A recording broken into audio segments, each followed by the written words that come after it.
Bezrat Hashem, la diffusion en direct sur Internet vient de commencer à l'instant. Bezrat Hashem. Donc, alors, le cours de ce soir, il est juste une minute. Je fais tous les partages. Le temps que nos amis nous rejoignent, eux aussi sont appelés à partager le cours de façon massive. Bezrat Hashem, avec l'aide de Dieu. Et il fait des petits bruits, tous ces trucs-là. Attends, viens. Bezrat Hashem. Donc, d'un point de vue technique, on attend encore le minyan, avec les de Dieu, pour pouvoir faire si ou ma chasse. Désolé d'avoir un peu tardé. S'il n'y a pas le minyan, ça va être un peu compliqué de faire Kaddish à la fin. Bezrat Hashem, voilà.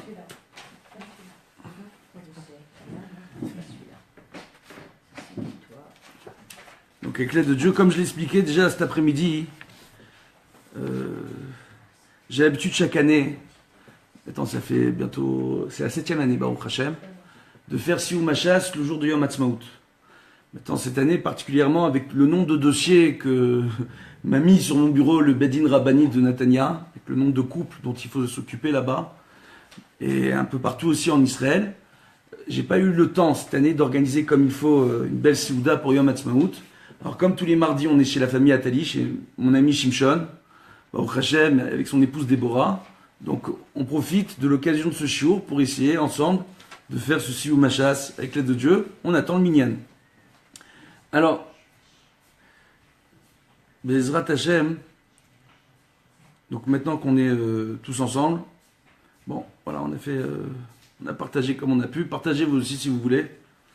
Avec Simon, dans les groupes, dans les trucs, les attachats, parce que c'est une grande première en fait. Vu que je crois que c'est la première fois qu'il va y avoir un Siou Machas sur Facebook. Je pense, hein. Bon. Alors le cours de ce soir, il est Leilou Nishmat Shmuel Ben Misha. C'est qui votre grand-père, Déborah? C'est un madar. Il est là? Bon, alors, Leilou Nishmatam aussi de Sarah Bat Esther Estelle, dont la mère est avec nous ce soir, on a ce mérite, Baruch Hashem, et de ses filles, Chaya Simcha Tsiona et Teila et Meira, Bnot Sarah Chava, Bezrat Hashem. Leilou Nishmato aussi de notre maître à tous, le Rav Yosef Raim Sitruk, Ben Ema Simcha, toujours dans son année, de la Rabbanit Israël, bien sûr, toujours dans son année, de tous nos tzadikim et de toutes les victimes durant les guerres d'Israël, bien sûr, mais aussi de toutes les victimes de la Shoah, de toutes les victimes qu'a connues notre peuple à travers son histoire, bien entendu. Et les Abdil Lechaim Tovim Shalom, pour la réfoua chez les mains de Avraham Yitzhak Yaakov ben Naomi Shlega, Noah Batilana, Machlouf ben Rachel, Nissim Shimon ben Shelbia, ou Shimon Nissim ben Shelbia, d'accord, Mimoun ben Aaron, et Myriam bat Madeleine. Bezrat Hashem. Voilà. Et votre grand-père, il est où Hein? La réponse. Non. Il y a la Askara de. Comment il s'appelle votre grand-père? Shmuel Ben Mecha. Ah voilà. Shmuel Ben Mecha. Misha. Ben Misha, Mecha. Misha, ok, ça va aller. De Misha. Non, de Misha. Ok, on va pas se fâcher. On va pas se fâcher. Et puis il va se reconnaître Bezrat Hashem pour la Hatzlacha de Eliyahu Tzion Ben Nejma. Bezrat Hashem, il entreprend un voyage un peu particulier. Il est la bracha, la Hatzlacha, c'est très important pour lui et pour l'ensemble du clan d'Israël. On ne peut pas en dire plus, Bezrat Hashem. Si son voyage se passe bien, Bezrat Hashem, on pourra aider un grand nombre de Yehudim en Israël avec l'aide de Dieu. Donc, Bezrat Hashem, on va essayer d'expliquer quelques points importants. Déjà, comme je l'ai expliqué cet après-midi, le jour de Yom Ha'atzmaut, c'est un jour qui est très particulier. On voit on voit le Gaon de Vilna, justement, dans Kolator, justement. C'est les roucoulements de la tourterelle, ou si on veut, le chant de la colombe. On peut appeler ça aussi comme ça, d'accord, vu que c'est la même famille. On voit en réalité qu'il nous rapporte un enseignement qui est édifiant, le Gaon de Vilna. Il faut savoir que le Gaon de Vilna, il est niftar, selon le calendrier civil, à la fin de l'année 1797. Et dans ce livre qu'il a écrit, parmi un de ses derniers ouvrages, il nous annonce, il nous rapporte une marloquette dans Masechet Sanhedrin, Daf Tzadik Tet, où là-bas on nous explique que Atralta de Geoula, c'est quoi en réalité, et dans Masechet Sanhedrin et dans Masechet Megillah, Daf Yud Zayin, là-bas on nous rapporte que Atralta de Geoula, c'est le début de la période de Mashiach ben Yosef. Comme tout le monde le sait, Mashiach ben Yosef est censé venir, ou sa période est censée commencer, juste avant la période messianique de Mashiach ben David. Selon les calculs avancés par le Gaon de Vilna dans ce livre, d'accord, dans le premier Pérec, Hot Bet, Hot Gimel, là-bas il est rapporté une chose extraordinaire, 3 avis dans la Gemara. Un avis qui nous dit que 40 ans avant l'année avant l'année où va commencer l'avènement et le début de la période de Mashiach ben David, d'accord, donc l'avènement du début de la période de Mashiach ben David, d'accord, donc ça va être précédé, durant 40 ans, ça va être précédé par la période de Mashiach ben Yosef. Après, il y a un deuxième avis qui nous dit, c'est pas 40 ans, c'est, Bezrat Hashem, que je me trompe pas, Kadosh Baruch Hu, je t'en supplie, fais que je me trompe pas, 70 ans, d'accord. Et un troisième avis qui nous dit 90 ans. Je corrige un peu ce qui a été dit cet après-midi, 90 ans. Et on voit que ce sont 3 grands maîtres, Rabbi Eliezer, Rabbi Eliezer ben Azaria et Rabbi, qui rapportent ces 3 avis-là. Donc il y a apparemment un débat entre eux. Et en réalité, comme le rapporte le Gaon de Vilna, il dit Atralta de Geoula, c'est quoi? C'est Atralta de Mashiach Rishon. C'est le début de la période du premier Mashiach, qui est Mashiach ben Yosef. Comme c'est rapporté dans la Kabbalah. Comme c'est rapporté dans la Kabbalah, on dit que Mashiach ben Yosef, ce sera un homme qui devra tout faire de façon naturelle. Et Mashiach ben David, il lui descendra entre guillemets du ciel. C'est une Neshama dans le ciel. Comme j'ai déjà expliqué, comme il a enseigné, c'est une Neshama qui est dans le ciel. Et il y a un tzaddik dans notre génération qui a le niveau de pouvoir recevoir, en plus de sa propre Neshama, cette Neshama-là, en plus de Mashiach ben David, à condition d'être lui-même un descendant biologique de David Améler. D'accord? Donc du Beth Ishaï.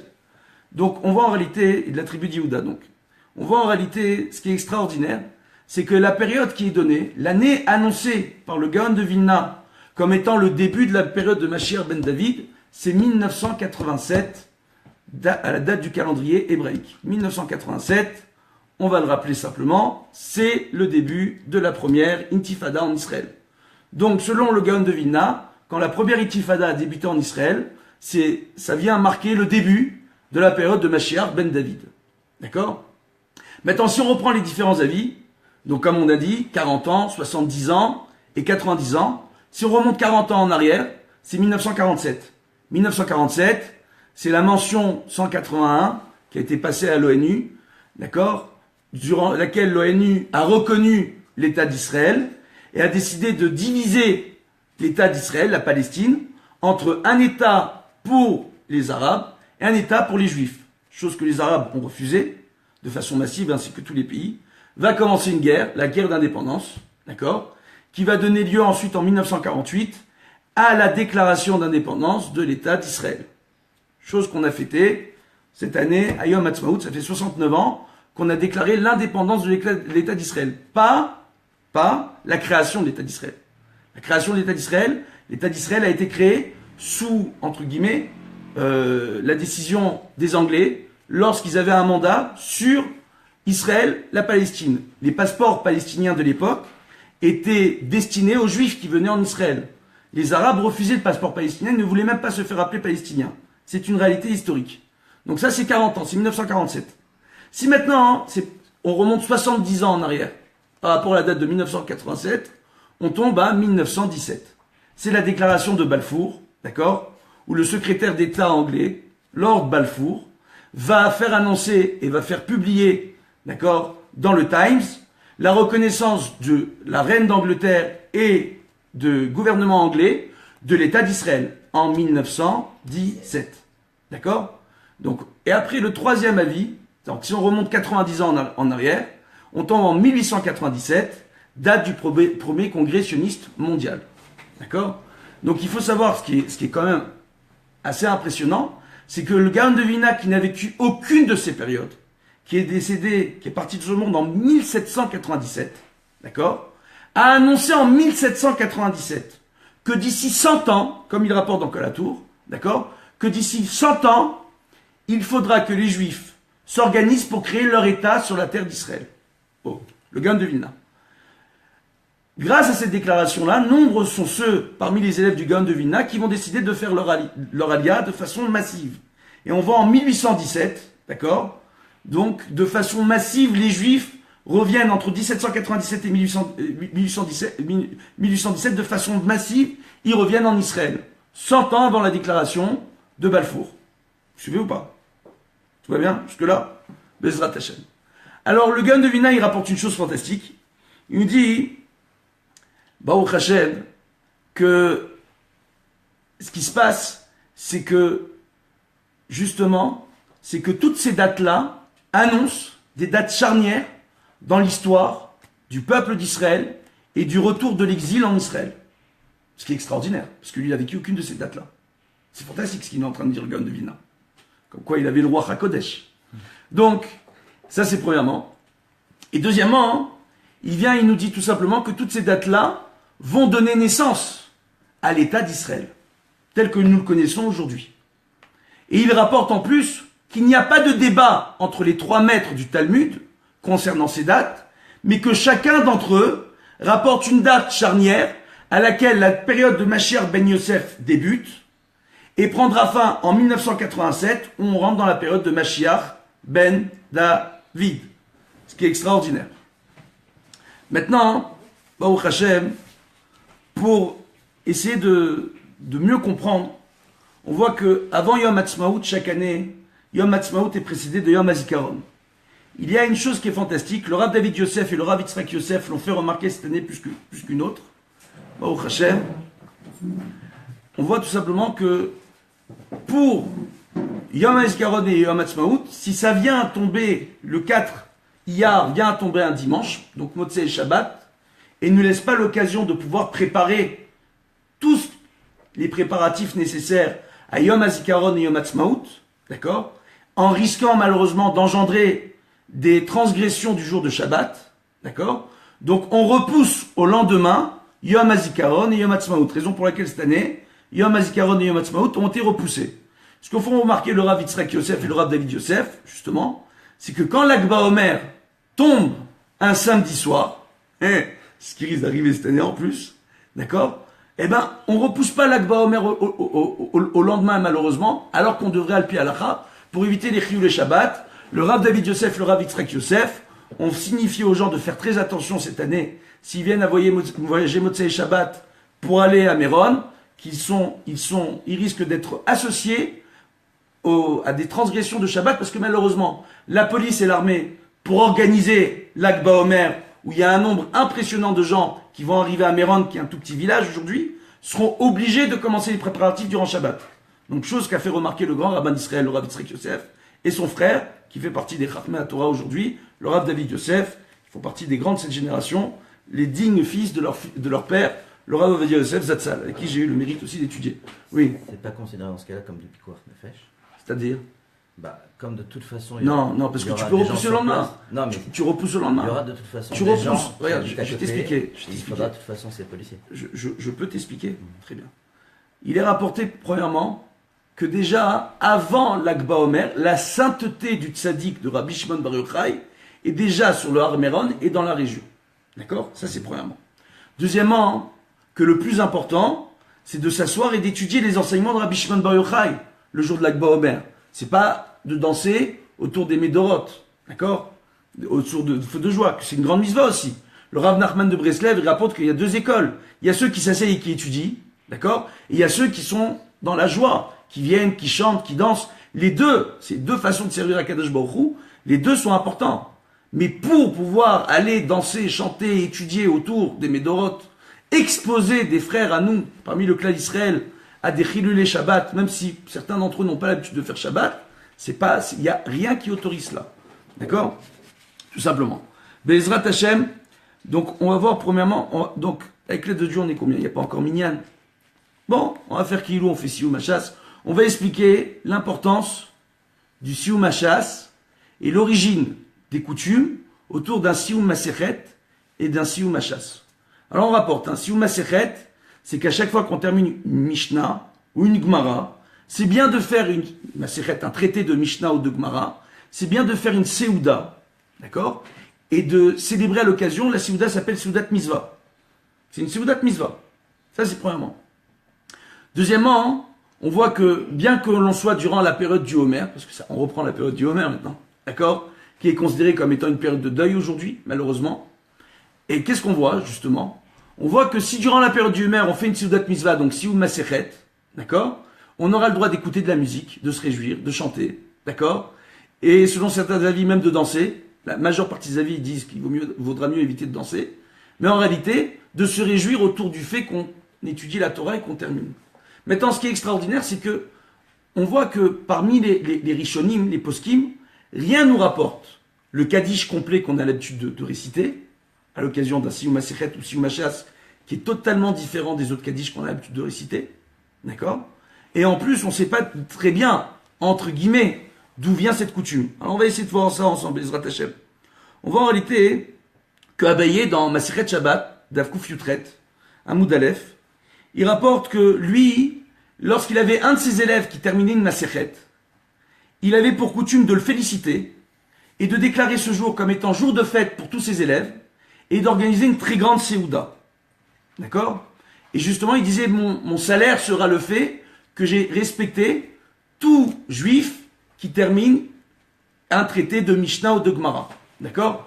Maintenant, on a plus coutume de faire Sioum Masechet, une Seouda, etc. quand on termine une Gemara parce que c'est un peu plus long.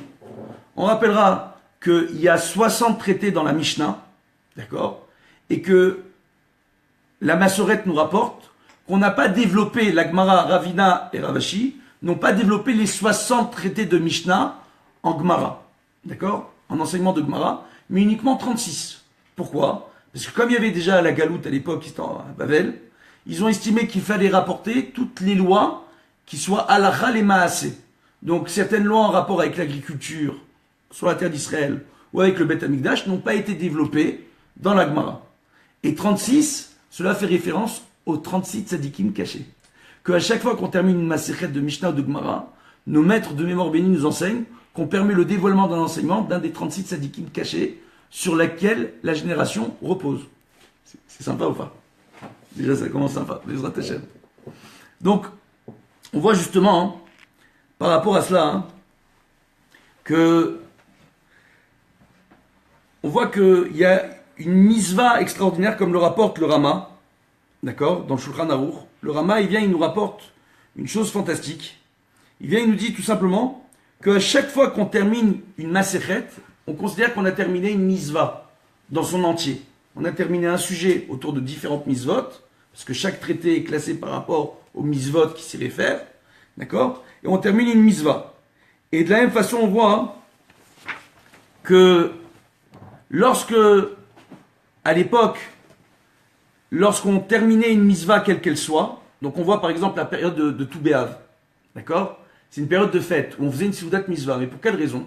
Parce que c'était la période durant laquelle on arrêtait, tout simplement, de fournir le bois au Beth Amikdash pour mettre, ou au Mishkan, pour permettre d'avoir du bois pour fournir le feu sur l'autel des sacrifices. D'accord? Donc, pour raviver la flamme, entre guillemets, de la Torah dans le Beth Amikdash.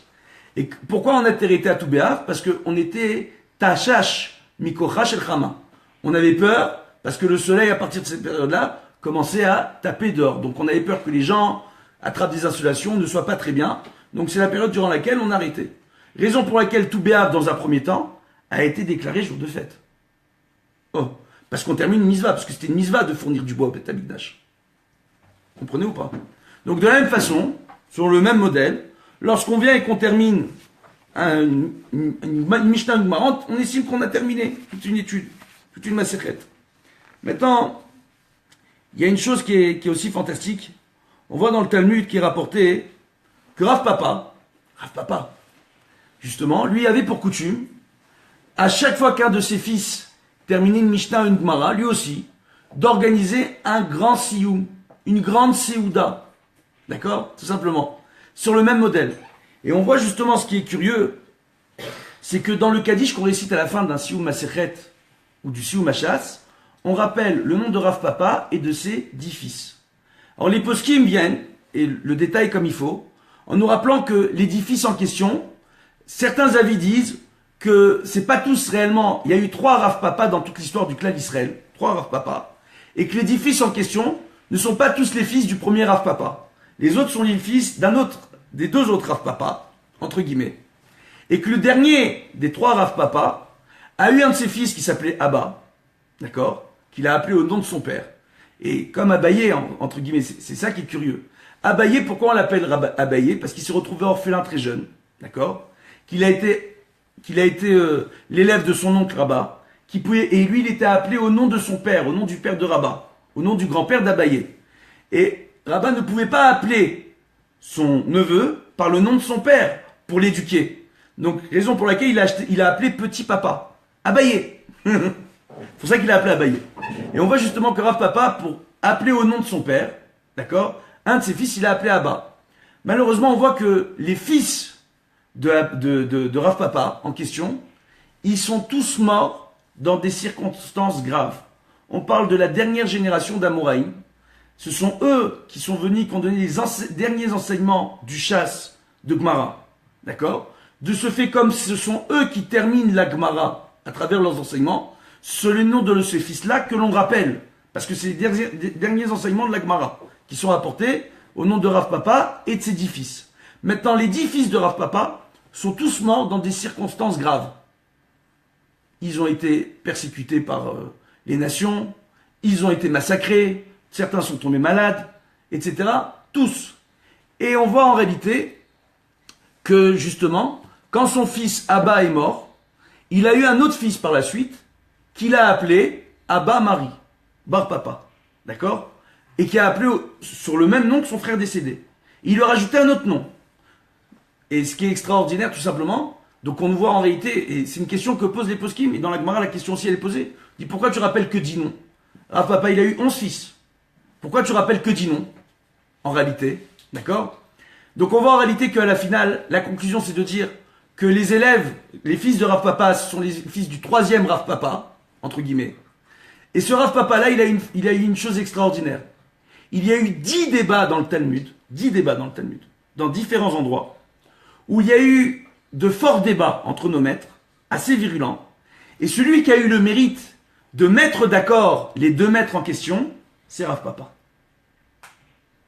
De là, on nous apprend que Talmidei Chachamim Marbim Shalom Ba'olam, le rôle des sages en Torah, c'est de faire en sorte que la paix soit diffusée et soit stabilisée dans le monde, entre guillemets, et c'était le rôle de Rav Papa, entre guillemets.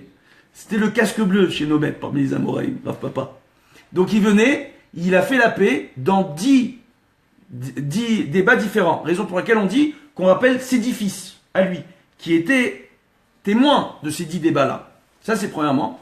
Et deuxièmement, on nous dit quoi? On dit justement que Rav Papa, ce sont justement les Rachetevot de PLP. Papa. D'accord? PLP. Papa, je rappelle comment ça s'écrit. PP et Aleph. PLP. Ça fait référence à qui? À Moshe Rabbeinu, comme il est écrit dans le Sefer Bamidbar. D'accord? Perek Yudbet, Pasukret. PLP et d'Aberbo. PLP, de bouche à bouche. En face de lui, je parlerai. Je parlerai à travers lui, je parlerai avec lui, avec Moshe Rabbeinu. En réalité, on nous rapporte quoi? En réalité, on nous dit que Rav Papa, c'était un des Nitzat Sad Kedusha, une des étincelles de sainteté de Moshe Rabbeinu, et que les fils de Rav Papa, les 10 fils en question, étaient des étincelles de sainteté des 10 commandements, que Moshe Rabbeinu a reçus au Har Sinaï. Raison pour laquelle on rappelle ces 10 fils dans Kaddish. C'est joli tout ce que je suis en train de vous dire ou pas? Parce qu'à chaque fois on dit Rav Papa, les gens ils savent pas pourquoi Rav Papa. Au moins on le dit. Une fois pour toutes, que la foi elle passe, Bezrat Hashem. Donc on voit justement que Rav Papa, c'est justement sa force. Et c'est pour cela qu'il a la force de faire le shalom entre nos maîtres. Que la force d'un maître en Torah, c'est non seulement d'étudier la Torah, d'enseigner la Torah, mais d'arriver à mettre d'accord tout le monde, en réalité. De faire le shalom entre les gens. D'accord? Justement, quand on arrive à Yom Ha'atzmaut, au lieu de voir des gens débattre sur le fait qu'il y en a qui célèbrent, il y en a qui célèbrent pas, il y en a qui font le Hallel et qui disent qu'il faut faire la bracha, il y en a qui disent on fait le Hallel mais sans bracha, Il y en a qui disent on fait pas le Hallel, nous. Ouais, c'est encore le Homer, c'est une période de deuil. Comment vous nous mettez Yom Ha'atzmaut au milieu de cette période-là? Oui. Au lieu de venir et de taper les uns sur les autres, le rôle du Rav, c'est de mettre d'accord tout le monde. Il faut savoir que pour tous ces avis-là, il y a sur qui et sur quoi se reposer. Après, ça reste discutable. Ça reste que discutable en matière de loi juive. D'accord? Ce que disent les uns ou ce que disent les autres. Chacun son avis.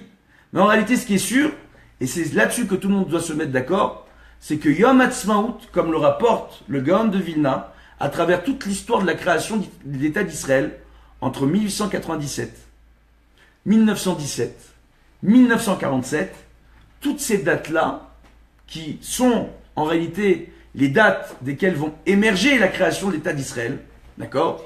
C'est donc le début de la Géoula, représente réellement le début de la Géoula, le Gaon de Vilna. Gaon de Vilna. Il n'y a pas où débattre et avec qui débattre. Moi, chaque année, j'ai beaucoup de peine, je ne vous cacherai pas, lorsque j'entends certaines personnes qui sont enseignants en Torah, qui viennent et qui disent que ceux qui ne célèbrent pas le Yom Ha'atzmaut sont des hérétiques. Ou que ceux qui célèbrent le jour de Yom Ha'atzmaut sont des hérétiques. On va où comme ça? Moi, ça mérite ces histoires d'hérétiques, entre guillemets. D'accord? Pourquoi? Parce qu'on est très loin des enseignements de Rav Papa. On est très loin des enseignements de Moshe Rabbeinu. Le but du clan Israël, c'est d'être tous unis autour de la Torah. Shammai et Hillel. Sur quel sujet ils ont été d'accord? Il y a très peu de sujets sur lesquels ils ont été d'accord. Et pourtant, on nous dit qu'aujourd'hui, on fait la halakha selon Beth Hillel. Et quand Mashiach viendra, on fera la halakha comme Beth Shammai. Ça veut dire quoi? Ça veut dire que comme nous rapporte le Talmud, que les deux veulent arriver au même but. Qui ne veut pas arriver à la Géoula? Qui ne rêve pas d'un endroit où tout le monde se renforce en Torah, où tout le monde pratique la Torah et les mitzvot, dans le shalom, dans la redoute, dans la paix, dans l'unité, dans la plénitude? Qui ne rêve pas de ça? On est tous d'accord là-dessus. Donc le reste après c'est que détail. Ça devient entre guillemets un débat entre Beth Shammai et Beth Hillel.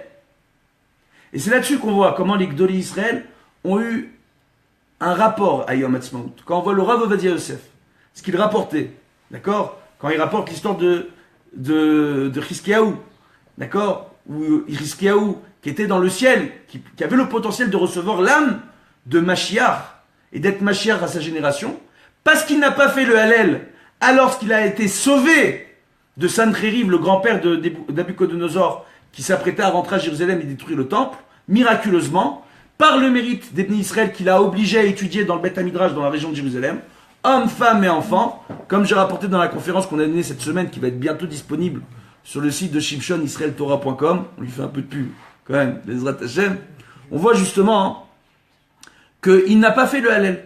Il n'a pas fait le Hallel. C'est dommage. Et c'est dommage, pourquoi? Parce qu'à cause de cela, le Satan dans le ciel est monté, et a dit, attends, il n'a pas fait le Hallel, même sans bracha. Pourquoi? Parce que la bracha n'empêche pas la mitzvah du Hallel. Oh. Raison pour laquelle quand on est en Israël et qu'on est séfarade, on suit l'avis du Rambam, parce que le Shulchan Aruch n'a pas tranché en la matière, si on fait le Hallel à Rosh Chodesh avec ou sans bracha, d'accord? Et que l'avis du Rambam, c'est de ne pas faire la bracha lorsqu'on récite le demi-Hallel, pas le Hallel complet. Donc de ce fait, qu'est-ce qu'on voit tout simplement? On voit donc que nous on suit séfarade en Israël, la notion de dire qu'on récite le demi-Hallel. Maintenant, tous les rabbanim, à travers toute l'histoire de Yom Ha'atzmaut, ont décrété qu'il fallait réciter, pour la majeure partie d'entre eux, le demi-Hallel à Yom Ha'atzmaut. D'accord? Maintenant, je parle juste de poskim, je parle de la majeure partie des décisionnaires. Le demi-Hallel, si on va selon ce raisonnement-là, on comprend mieux ceux qui me disent réciter le Hallel sans bracha. On comprend mieux. Comprenez ou pas? C'est juste essayer de comprendre, c'est pas dire oui, non. D'accord? On est ouvert. Pas... Ok? Ça, c'est premièrement. D'accord? Donc, on voit qu'il y a différents avis. On peut les expliquer, on peut les discuter, on peut aller à l'endroit, à l'envers. D'accord? On rappellera que le Rav Chaim Falaji, à son époque, en Turquie, dans la ville de Izmir, il y a eu une sentence terrible qui a été décrétée sur la communauté juive par le roi des Ottomans de l'époque, l'empereur ottoman. D'accord? Et qu'il devait trouver un arrangement, que l'empereur ottoman a décidé de lever un impôt sur la ville de Izmir, et que si les gens n'étaient pas disposés par la suite, parce qu'il a eu un différend avec un juif très riche, donc il a décidé de lever un impôt, d'accord, dans cette ville-là, et que si les juifs ne payaient pas l'impôt, il ferait passer par le fer hommes, femmes et enfants dans la communauté juive. Le Rav Chaim Falaji est intervenu, il a demandé à tout le monde de prier, d'étudier. Ils ont été sauvés, il a demandé durant la période du Homer, avant l'Akba Homer, à tous les juifs, de faire le Hallel avec bracha. Maintenant, ce qui est intéressant, c'est qu'on voit justement, hein, par rapport à cela, qu'il y a un avis qui est fantastique, que rapporte le Rav Chaim Faladji lui-même, d'accord, dans les Vachaim. Il rapporte tout simplement que c'est l'année du miracle, où on doit réciter le Hallel avec la bracha. Les années suivantes, si on veut réciter le Hallel, ce sera sans bracha. C'est ce que dit le Rav Chaim Faladji. Donc on comprend mieux après les avis qui disent avec ou sans bracha. On comprend mieux. Bezrat Hashem. Maintenant on respecte chacun. Elou ve'elou divrei Elokim Chaim. On va respecter tout le monde dans cette histoire. On n'est pas là pour attiser le feu ou jeter l'opprobre sur une partie ou une autre partie du clan d'Israël, surtout autour de cette simcha qui est pour nous le fait d'être aujourd'hui en Israël, de pouvoir étudier. On n'a jamais connu une vie aussi prospère en Torah qu'aujourd'hui en Israël.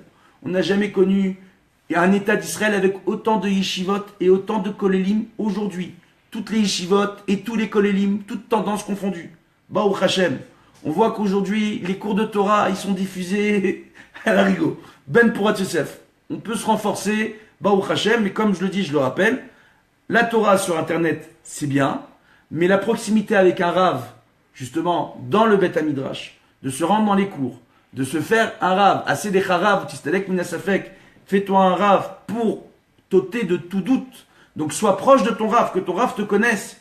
Malheureusement, quand les gens arrivent chez un Rav, lorsque uniquement il y a des problèmes chez eux, ils arrivent chez un Rav qui ne les connaît pas, qui ne les suit pas, qui ne sait pas exactement, qui doit essayer déjà de savoir faire la différence entre le vrai et du faux, faire une véritable enquête. C'est pour savoir qui dit vrai, qui dit faux, quand il y a un différent.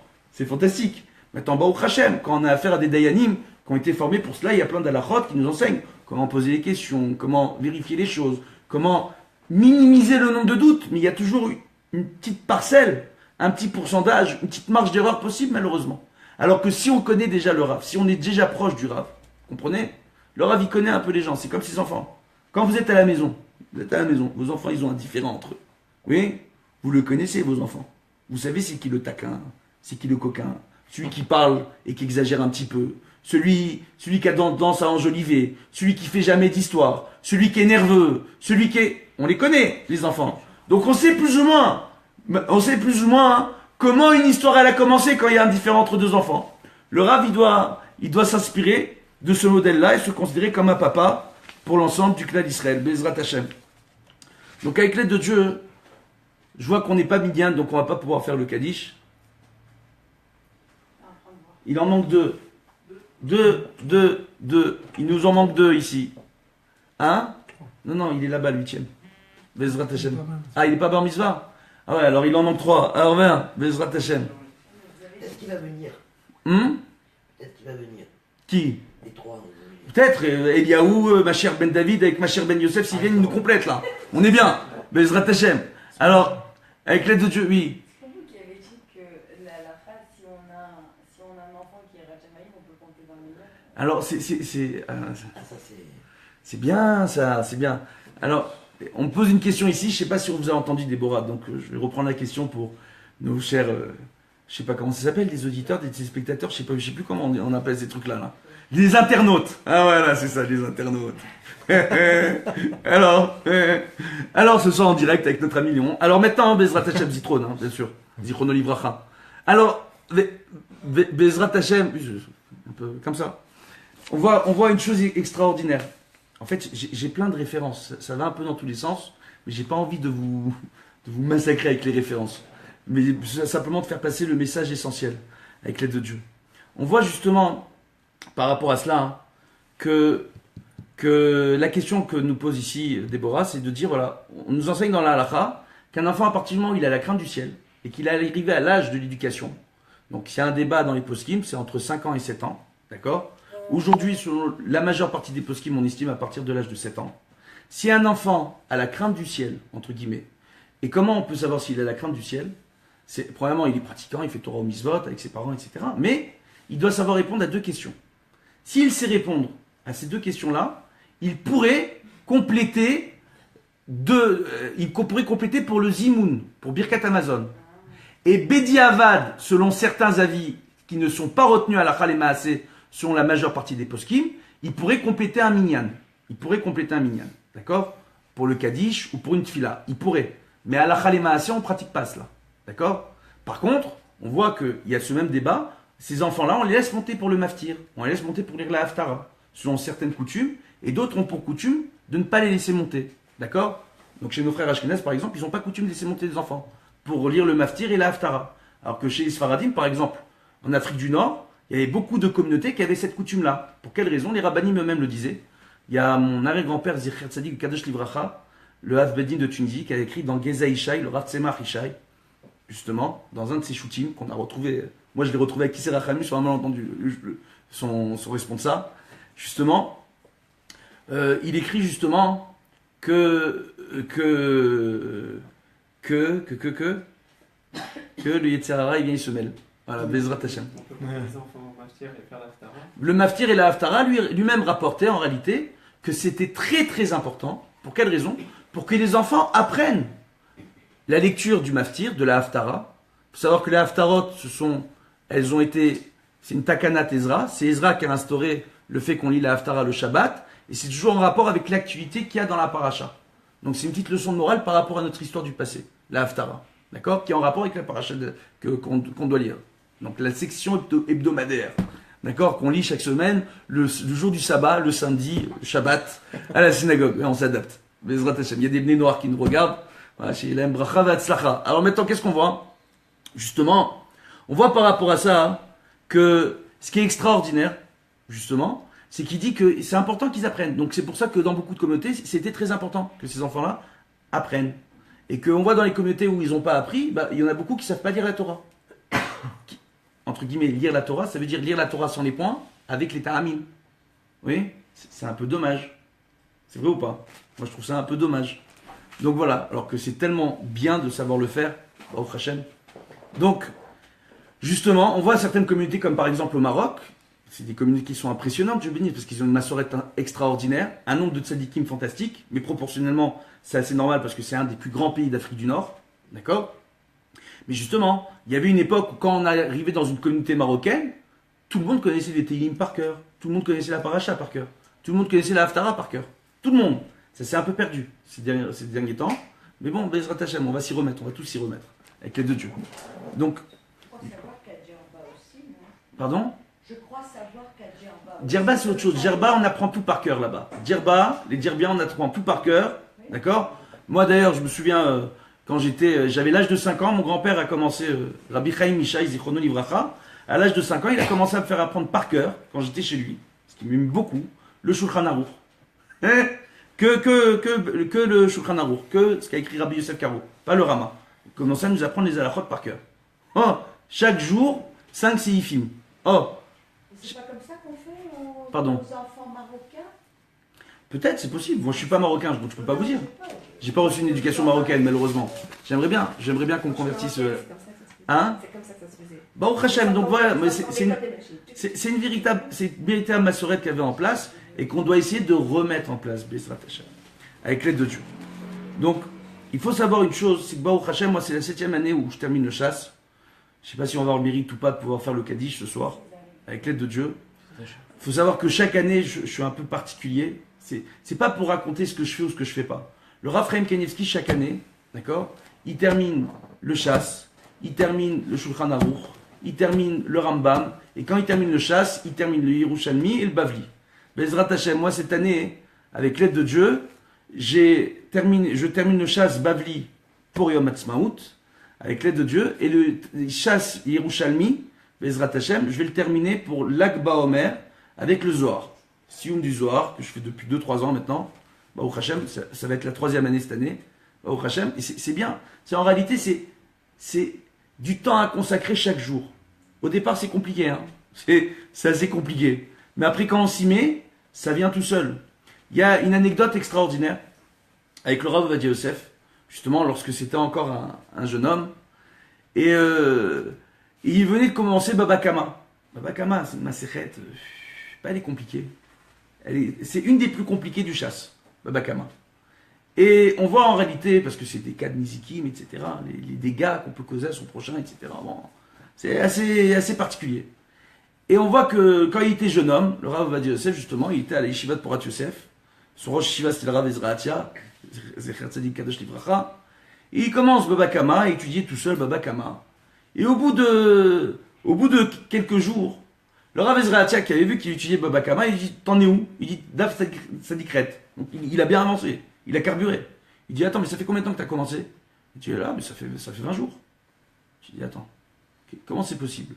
D'accord? Ça veut dire, tu es à la page 98 et tu as commencé il y a 20 jours. Donc tu étudies que Gemara avec Rashi. Tu ne me dis pas que tu étudies Tosfot. Le Rav Yosef lui répond, non, Vodarav. J'étudie Gemara, Rashi, Tosfot, Maharsha, à la Seder. Donc il s'est rajouté encore un autre. Non seulement les Tosfot, mais en plus le Maharsha. Le Rav Ezrahatia lui dit, mais attends, comment tu fais ça? Il dit, Vodarav, regardez, moi j'étudie 20 heures par jour non-stop. 20 heures par jour. 20 heures par jour. Nous on est des... En même temps, il est à l'Yeshiva, quoi. Les Yeshiva, ils sont censés faire que ça. Donc, 20 heures par jour. Il dit, quand on étudie 20 heures par jour, Vodarav, c'est tout à fait raisonnable d'y arriver. Maintenant, essayez de comprendre, c'est quoi de prendre du temps, d'accord? C'est une mitzvah pour chaque personne, même si les femmes n'ont pas le commandement d'étudier la Torah, même lorsqu'elles étudient la Torah chaque jour, elles ont Baruch Hashem, justement par rapport à ça.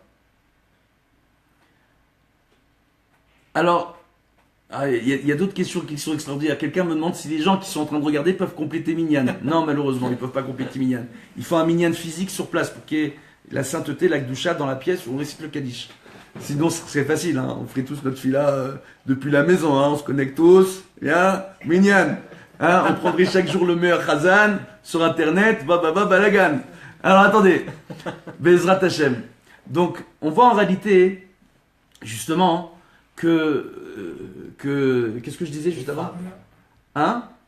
Elles ont la mitzvah d'étudier, et c'est encore plus beau. Quand la femme qui n'a pas l'obligation d'être fila, elle n'a pas l'obligation d'étudier, les enfants la voient s'asseoir, prier, étudier.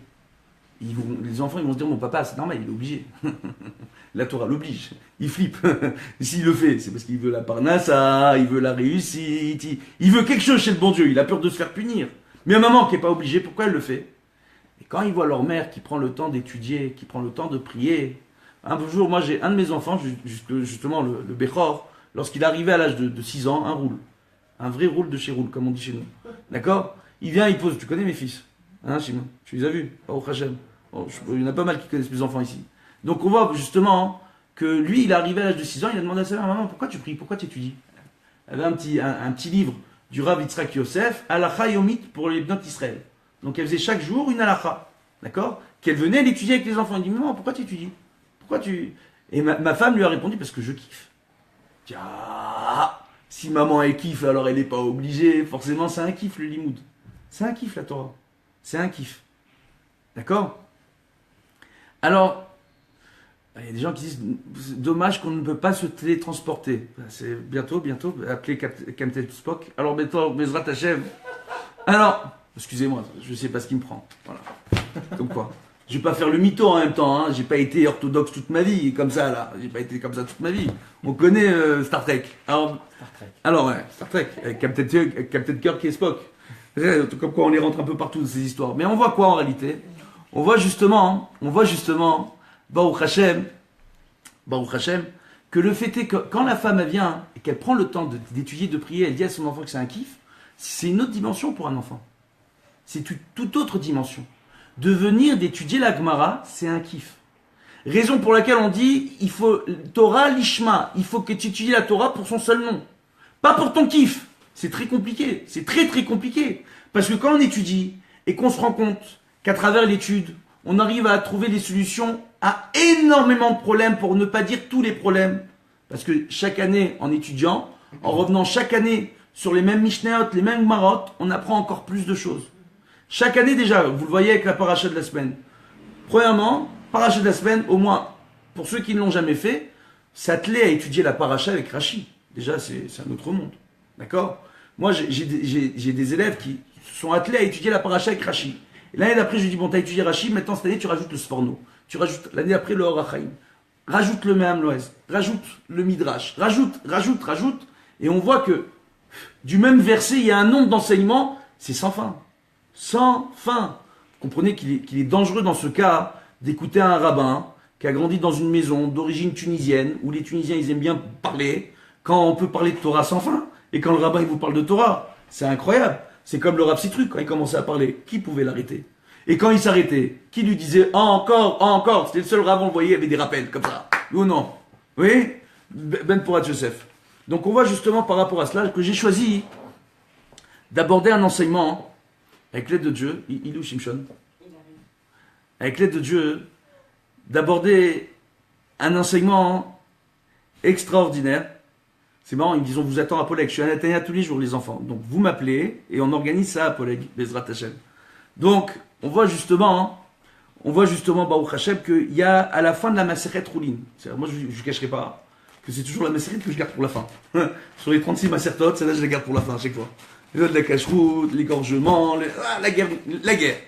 Et elle termine de façon spectaculaire. On ne va pas rentrer dans le texte parce que malheureusement, on n'a pas le mérite d'être minyan. Je me suis très mal organisé cette année. Voilà, j'appelle tous ceux qui regardent ce cours cette année. On a essayé, on a fait l'expérience. Il ne nous a pas trop donné. On ne sait jamais, peut-être que sur la dernière minute, on va réussir. Hein? Pardon? Oui, à 5 heures, je vous ai dit qu'on le fait. Oui, je sais, j'ai dit à 5 heures qu'on le fait. Donc je me suis très mal organisé. Bon, il fallait s'occuper d'autres choses. Malheureusement, il y a des choses qui étaient plus importantes à faire, parce que quand on a des dossiers au Beddin, quand on a affaire à des gens qui sont des problèmes de shlom bayit, des problèmes de divorce, des problèmes, c'est dîner fachot, on parle de l'avenir d'un mari, d'une femme, d'enfants, d'accord? C'est de les suivre, parfois de les guérir, génération, voilà. Alors maintenant, qu'est-ce qu'on voit justement? On voit justement par rapport à cela une chose qui est extraordinaire, extraordinaire. On voit justement que un homme, dans le cadre de la misva de Shiloh Haken, une misva de la Torah Shiloh Haken. Donc Shiloh Haken, on rappelle, je vois le nid, d'accord, d'un oiseau.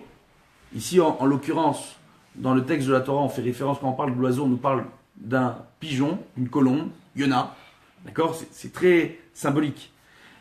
Et on nous dit que c'est Chok HaTorah, c'est une loi sans explication. Mais le Zohar, il donne une petite explication quand même. On va donner l'explication du Zohar. Oh, ça va? Baruch Hashem. Viens ici, viens près de moi. Fais le tour, viens ici, viens. Allez, on va peut-être y arriver, Bezrat Hashem. Donc, dans le cadre de Shiloh Haken, justement, je suis en train de dire en même temps en hébreu, Bezrat Hashem, on voit justement qu'un homme, lorsqu'il fera cette misva de Shiloh Haken, on voit que c'est une misva qui est extraordinaire. Pourquoi? Parce que c'est un chok de la Torah, et c'est une misva qui n'a pas d'explication.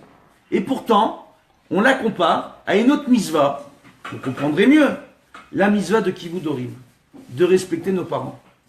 Alors vous savez, lorsque le jour de Yom Ha'atzmaut, on fête l'indépendance de l'État d'Israël, je le précise parce que beaucoup font l'erreur de dire la création de l'État d'Israël, c'est une erreur. D'accord? Et au contraire, c'est renforcer toutes les déesses de BDS, d'accord? La Vodazara de BDS. Oui, on a parlé de vous, les BDS. D'accord? Et tous ces gens-là qui sont un peu à côté de la plaque, malheureusement, d'accord? De venir dire que la création de l'État d'Israël, c'est en 1948, ce qui est faux. Totalement faux. Donc on voit justement, par rapport à cela, qu'il y a une chose qui est fantastique. Que c'est une loi sans explication Shiloh Haken. C'est un chok de la Torah. Et on vient justement, on dit que cette misva-là, elle est comparée à la fin de la Masechet à Kivud Orim. Et à grand nombre d'autres misvot. Que si je commence cette misva-là, d'accord, je ne pourrais pas prendre les petits, comme c'est rapporté dans cette Mishnah ici. Si par exemple, on voit qu'il y a quelqu'un qui a la tsarat, un metzora, qu'on traduit aujourd'hui par lèpre, c'est pas la lèpre qu'on connaît aujourd'hui. C'est pas du tout la même chose. D'accord? À la fin, il doit faire un sacrifice. Il peut ramener là-bas des yonim, d'accord? Tour, Yona. Il peut ramener là-bas, on dit, tu ne pourras pas prendre la mer, si tu dois chasser la mer, tu ne pourras pas prendre la mer parce que tu es Metzora et que tu dois faire le sacrifice. Ou parce que tu connais un Metzora qui doit faire le sacrifice au Beth Amikdash. La mer, réellement, il faut la chasser, il faut la laisser partir. Et garder les petits. C'est extraordinaire. On voit que le Ikaradin, aujourd'hui, on nous dit que de déplacer le nid, tout simplement, d'un endroit à l'autre, et de faire en sorte que la mère pourra retrouver ses petits par la suite, suffit pour Shiloh Haken. D'accord? C'est pas de garder les petits, de les élever, etc., parce qu'il y a différents avis. Aujourd'hui, à la Khalema assez. Il faut que le nid soit dans le Rishut Arabim. D'accord? C'est bon? En hébreu aussi. Hein? En hébreu aussi. De quoi en hébreu aussi? Il y a des gens qui parlent pas en français.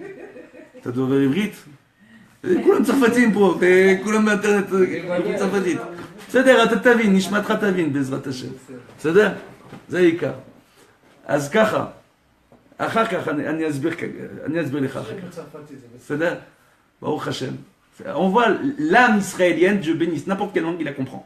De toute façon, c'est le seul pays qu'on voit Yom Ha'atzmaout, des juifs d'Afrique, d'accord, du sud, d'Afrique du nord, des Ashkénazes, des Séfarades, tous ensemble qui vont faire à la Hèche. Ça, quand on fait à la Hèche, ça, il y a une ardoute extraordinaire.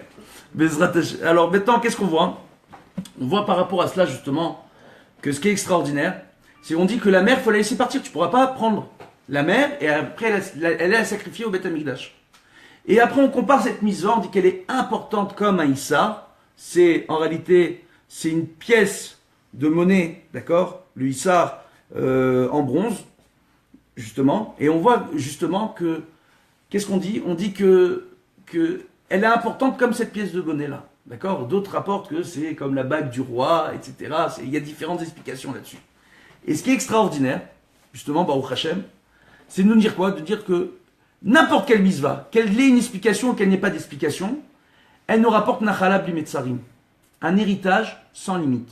Alors je vous rappellerai que l'Égypte, ça s'appelle Mitzrayim, et que c'est un anagramme de Metzarim, des limites. Mitzrayim, c'est quoi? Ça vient de Metzar, d'accord? Donc la nuque, entre guillemets. Ça veut dire quoi? La nuque, la gorge, le cou. Qu'est-ce qu'on est en train de nous dire aujourd'hui? On dit, voilà, il y a la limite. Qu'est-ce qu'ils ont voulu, les Égyptiens? Couper la tête du corps. T'enfermer que dans la matérialité à travers l'esclavage physique et matériel, et te détacher de la spiritualité. Donc te détacher de ta tête. Et on te dit, maintenant, enlève ta limite, délimite-toi et tu vas pouvoir t'élever spirituellement. Que toutes les mitzvot de la Torah, en réalité, c'est ça qu'elle nous dit, la Masechet Roulin à la fin, que toutes les mitzvot de la Torah nous fournissent le Olam Haba. Après, il y a un débat entre nos maîtres qui est de dire, attends, le Olam Haba, ça veut dire quoi? Nachala bil Metzarim. C'est on est protégé et ça t'apportera Arichut Yamim. Ça te garantira une longue vie. Baruch Hashem. Donc, ça te garantira une longue vie. Baruch Hashem. Ça veut dire quoi une longue vie? Nos maîtres ici viennent nous dire c'est quoi une longue vie? On a déjà vu, ils ont déjà vu, il y a un des maîtres qui vient, qui intervient, il dit moi j'ai déjà vu quelqu'un faire la mitzvah de Shiloh Haken, un enfant devant son père, il a fait Shiloh Haken, il est monté avec un soulam à l'arbre, d'accord, avec une échelle il est monté à l'arbre, et au moment de redescendre, il s'est raté, malheureusement, il a glissé, il s'est cassé cassé la nuque, en tombant il est mort sur le coup. C'est-à-dire tu vas dire cette mitzvah elle te protège de la mort, protège pas de la mort. Dis non, toutes les mitzvahs de la Torah, t'attends pas à avoir ta récompense ici dans le Olam Hazé. Dans Masechet Brachot, on te dit que le Olam Hazé, c'est un monde fait d'épreuves. Que dans ce monde, on est appelé à passer des épreuves, à avoir des épreuves, pour avoir le mérite d'accéder au Olam Haba. Et que c'est comme ça que Kadosh Baruch Hu vient et nous teste. C'est pour cette raison-là que Dieu, à travers les générations, nous a envoyé des faux prophètes, pour tester notre croyance en Dieu. De voir si on va y croire ou on va pas y croire. Comme on a expliqué au début du cours, Mashiach ben David, c'est une Neshama dans le ciel. Il y a un tzeddik dans la génération qui a le potentiel de recevoir la Neshama. Mais c'est pas un homme un beau jour qui a dit oh, je suis Mashiach, ça n'existe pas. Ça n'existe pas. Ça n'existe pas. C'est impossible. C'est fantastique ce que je suis en train de dire quand même. Ça règle beaucoup de choses. Dès qu'il y en a un qui vient qui dit je suis le Messie, je dis d'accord, très bien, tu joues au foot. Parce que c'est le seul qu'on connaît nous, hein, pour l'instant. Le véritable Mashiach, d'accord? Le véritable Mashiach, il est dans le ciel. On attend le tzaddik qui va pouvoir le recevoir, nous. Mais on doit, nous, se renforcer, Bezrat Hashem. Par rapport à ça, justement, bon, on s'adapte hein, avec beaucoup, j'ai pas dit, avec Facebook. Enfin, j'ai pas dit, voilà, Bezrat Hashem. Donc on voit justement, on dit justement que pour toi, Itav lecha ba'olam shekulo tov ulman yarichun yamecha ba'olam shekulo aroch. On dit justement, lorsque tu viens et tu feras toutes les mitzvot de la Torah, n'importe quelle mitzvah elle est considérée comme des margaliotes. C'est comme une pierre précieuse, justement. Margaliote, une margalite. D'accord? La margalite, c'est un peu plus, je sais pas comment on traduit ça exactement en français, c'est un joli joyau. D'accord? Quelque chose de magnifique. Chaque mitzvah de la Torah. Et chaque mitzvah de la Torah nous donne l'Olam Haba. Maintenant, ce qui est une chose extraordinaire, c'est qu'il y a un Zohar sur Shiloh Haken qui va nous expliquer pourquoi la Mishnah nous dit que si je chasse la mer, je ne peux pas la récupérer, même si j'ai besoin de faire un sacrifice au Beth Amikdash. Tout simplement parce qu'il a rapporté comment on fait la mitzvah de Shiloh Haken. La mer, elle monte dans le ciel. Et après, Akadosh Baruch Hu, en disant Akadosh Baruch Hu, regarde, je viens, je te sers, je fais ton commandement, Dans Shir Hashirim, chaque jour, je te chante ma louange. Pour toi, Kadosh Baruch Hu. Et malgré cela, on m'a enlevé mes enfants, on m'a enlevé mes petits. On dit que dans le ciel, Kadosh Baruch Hu, qui juge chacune de ses créatures jusqu'à la plus petite des fourmis, jusqu'à la plus petite des molécules, jusqu'au plus petit atome de cette création, Kadosh Baruch Hu, il juge tout et tout le monde. Qu'est-ce qu'il nous dit? Tout simplement, il s'occupe de tout et de tout le monde. Il protège tout et tout le monde. Donc il décide de tout. On voit quoi en réalité? On voit justement que par rapport à cela, il y a une chose ici qui est extraordinaire. Il y a tout simplement le fait de dire que lorsque cette mère dans le ciel, elle prie à Kadosh Baruch Hu, elle s'élève haut dans le ciel pour demander à Kadosh Baruch Hu de lui venir en aide. À Kadosh Baruch Hu, il merachem alea. Il la prend en pitié, il la prend en miséricorde, il lui permet de retrouver ses petits. Raison pour laquelle il faut déplacer le nid dans le même coin. Comprenez? Il faut que ce soit Berishut Arabim, que la Yona puisse revenir, tout simplement dans l'endroit. D'accord? Et ce qui est extraordinaire, on dit que à ce moment-là, tous les malachim dans le ciel, et le malach Michael, l'ange Michael, le malach d'Israël, vient et dit, si toi maintenant tu viens et tu as pris en pitié cette mère, cette colombe, Kalvachomer, a fortiori tu prendras en pitié l'humanité et les enfants d'Israël. Oh. Et grâce à cela, ça rajoute une notion de miséricorde pour l'ensemble de l'humanité dans ce monde. C'est comme ça qu'explique cette mitzvah, le Zohar. Rabbi Shimon Bar Yochai, on va bientôt fêter Saïloula Lag Baomer. Bezrat Hashem. Donc, justement, comme on a terminé ici la Masechet, on est minyan? Baruch Hashem. אז גם אם לא הבנתם מה שהסברתי, יש עוד כלל קטן שאני אסביר בעברית עכשיו. אנחנו רגילים להגיד אדרן הלך מסכת זו וכל הש"ס, בסדר? למה? שקודם כל שהבן אדם לא יתגאה כלפי חבריו. שדבר שני, שהוא יפרסם שהוא למד וסיים מסכת כדי לחזק אחרים. דבר שלישי, גם מי שלא למד את המסכת הוא כל הש"ס, במקרה הספציפי פה זה כל הש"ס, בסדר? אז הוא גם יכול לשתף בסעודה ובמצווה כאביי, כמנהג אביי. כשדיברנו שאביי הוא היה נוהג, דווקא היה רגיל, בכל סיום מסכת של כל תלמיד, להגיד היום זה יום חג לכולם, מארגן סעודה לכולם, מזמין את כולם, לכבוד התלמיד הזה שסיים מסכת. בסדר? אז העניין הוא כזה, כשיהודי מסיים מסכת אחד, הוא נותן הזדמנות לגלות את תורתו הקדושה, בסדר? לרוב העולם, ברוך השם. למה? כי הוא צריך לפרסם שהוא סיים את המסכת. הוא צריך לפרסם שהוא למד. לא כדי להתגאות, אלא כדי לחזק אחרים. וגם מי שלא למד, כשהוא משתתף ועונה בקדיש, גם כל מי שצופה בנו עכשיו דרך אינטרנט, כשיענו בקדיש הזה, הם, ברוך השם, כיוון שזה בלייב, כביכול, בסדר, זה שידור חי, אז העניין הוא כזה, שכולם נחשבים כמסיימים את כל הש"ס עכשיו. בזכות הסיום הזה, בעזרת השם, שהקדוש ברוך הוא יבטל ממנו את כל הגזירות הקשות, יביא לנו את משיח צדקנו האמיתי, בעזרת השם, שיעשה שתהיה אחדות בכלל ישראל, שכולם יתחזק בלימוד, בתורה הקדושה, במצוות, בעזרת השם, ושזה יביא שפע של אורה, ברכה והצלחה לכל כלל ישראל ולכל העולם כולו, בעזרת השם, וישתיק את כל הרוחות של הסטרה אחרה בעולם, שרוצות רק דבר אחד. רוצות רק דבר אחד. הם רוצים היום רק מלחמות. בעזרת השם אנחנו צריכים, העם היהודי, אנחנו צריכים להילחם נגד זה.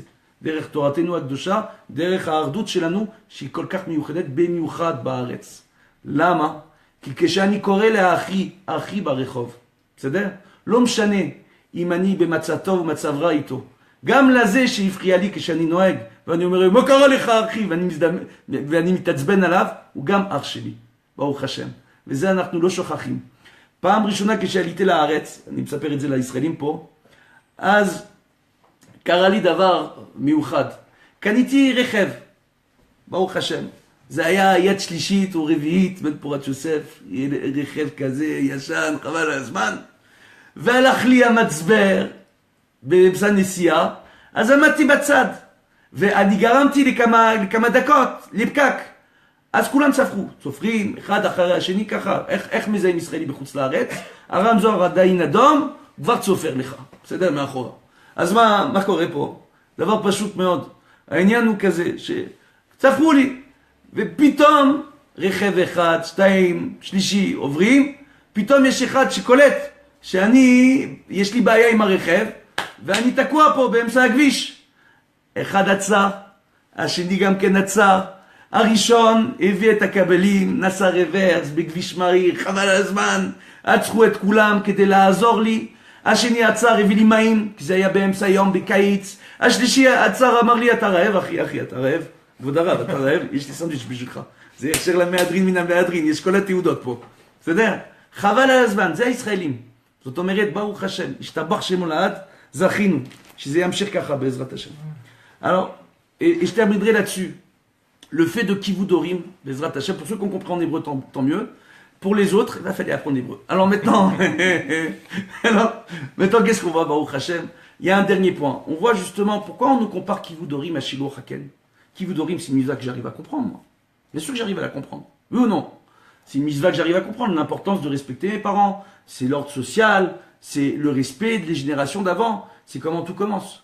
Et on voit que quand on voit Yom Ha'atzmaut qu'on célèbre, l'indépendance de l'État d'Israël, c'est quoi les Rachetevot? Le Yud c'est Yitzhak et Yaakov. Le Shin le signe de Israël, c'est Sarah et Menou. C'est-à-dire, le Aleph c'est Avraham. C'est-à-dire, et on voit le Resh c'est Rivka. Et le Lamed c'est Léa. On a tous les Avot et tous les Emaot pour te dire l'histoire du clan d'Israël commence avec Kivudorim. Le fait de respecter ce que tes Avot et tes Emaot t'ont donné. C'est ça le Ham Israël. Aujourd'hui, le problème de la génération, c'est Kivudorim. Quand les parents n'ont pas su respecter leurs parents, les enfants ne savent pas respecter leurs propres parents. Parce qu'ils ont montré quelle image? L'image d'un fils qui n'a pas respecté son père. Comment tu veux que ton fils te respecte? L'image d'un fils qui grogne quand son père l'appelle. Comment tu veux que ton fils ne grogne pas quand tu lui demandes de faire quelque chose? Tout commence de cela, Bezrat Hashem. Si on se rattache à ce RR important de la Yahadout, à cette valeur importante de Kivudorim de la Yahadout, Bezrat Hashem, toute la génération va pouvoir s'arranger et kiffer. C'est le début, Bezrat Hashem. Voilà, on a terminé, je vais me lever. On va juste un peu décaler. Bezrat Hashem. Les gens peuvent voir. Les équipes à côté. Shama. Zmeoulé. Mishu Yachol Avile Takova. Shimshon, mon chapeau, s'il te plaît. Avec l'aide de Dieu. Pour ceux qui regardent le cours en ce moment en direct, vous pouvez répondre Amen au Kaddish. Voilà, Bezrat Hashem. Pour ceux qui verront le cours en rediffusé, vous répondez pas au Kaddish, bien entendu. D'accord? Ça ne sert à rien, avec l'aide de Dieu. Voilà. Bezrat Hashem. Alors, c'est une grande première. Si vous m'achetez sur Facebook, pour la première fois. Attends, on va encore un peu arranger avec l'aide de Dieu. Voilà. בעזרת השם. אדרן הלך כל הש"ס, ואדרן הלך דעתן הלך כל הש"ס, ודעתה חלן, לה נתנשא מן...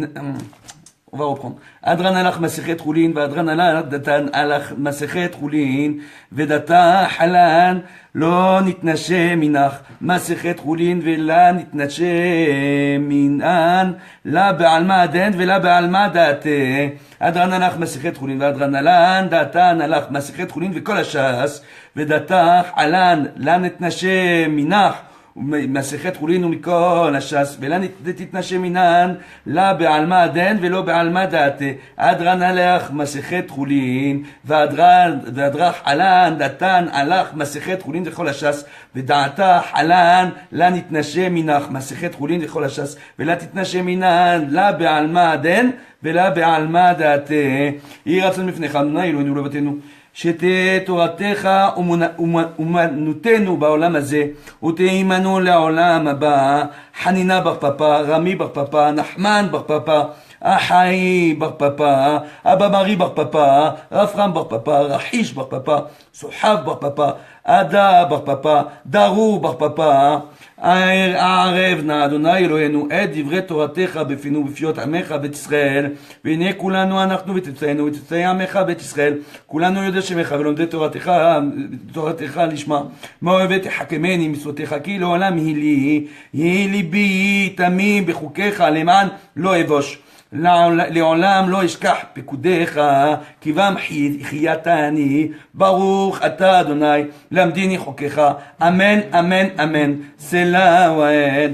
מודים אנחנו לפניך אדוני אלוהינו ואלוהינו, ששמת חלקנו מיושבי בית המדרש, ולא שמת חלקנו מיושבי קרנות, שאנו משכימים והם משכימים, אנו משכימים לדברי תורה, והם משכימים לדברים בטלים, אנו עמלים והם עמלים, אנו עמלים ומקבלים שכר, והם עמלים ואינם מקבלים שכר, אנו רצים והם רצים, אנו רצים לחיי העולם הבא, והם רצים לבך שחת, שנאמר ואתה אלוהים תורידם לבך שחת, אנשי דמים ומרמה, לא יחצו ימיהם ואני אפתח בך, יהי רצון לפניך אדוני אלוהי, כשם שעזרתני לסיים כל הש"ס, כיין תעזריני להתחיל מסכתות וספרים אחרים, ולסיימם ללמוד וללמד, לשמור ולעשות ולקיים את כל דברי תלמוד תורתך באהבה, וזכות כל התנאים והאמוראים ותלמידי חכמים יעמוד לי ולזרי, שלא תמוש התורה מפי ומפי זרי וזרע זרי עד עולם, ותתקיים בי בתהלכתך, תנחה אותך בשורבך, תשמוח עליך, והקיצותי היא תשיחך. כי וירבו ימיך ויוסיפו לך שנות חיים, אורך ימים בימינה, בשמאלה עושר וכבוד. אדוני עוז לעמו ייתן, אדוני יברך את עמו בשלום. יתגדל ויתקדש שמי רבה, ועל מה דברך לעתיד להתחדתה להחיה מתיה, ולעסקה יתאון לחיי עלמה, ולמבנה קרתה דירושלם, ושכללה אכלה ברבה, ולמעיקר פלחנה נוחה מן ערה, ולהטבה פלחנה דשמיה להתחה, וימליך קודשה בריחו, במלכותה ויקרב ויצמח פורקנה ויקרב משיחה בחייכון ובמכון ובחיי דכל בית ישראל בר עליו בזמן קריב, ואמרו אמן. יש שמי רבה מברך לעלם לעלמי עלמי יתברך ושתבר ויתבר ויתחוה מתנשא ויתהדר ויתעלה ויתעלל, שמי דקודשה בריחו לילה מן כל ביחתה שרתה תשבחתה ודחמתה דאמירן בעלמה, ואמרו אמן. על ישראל ועל רבננו ועל תלמידיון ועל תלמידי תלמידיון דיאדבין ועסקין ואורתה קדישתה די ועדך עדן ודי וכל אתר ואתר, יהיה לנה ולכון ולהון שלמה חינה וחסדה ורחמה וחיי אריכום זוני רווחי מן קודם אלה אמר ישמעיה והרע, ואמרו אמן. יש שלמה רבה מן שמיה, חיים ושבע וישועה ונחמה ושזבה ורפואה ורולה וסליחה וכפרה ורווח והצלה לנו לכל עמו ישראל, ואמרו אמן. עושה שלום במרומיו הוא ורחמיו יעשה שלום עלינו ועל כל עמו ישראל, ואמרו אמן.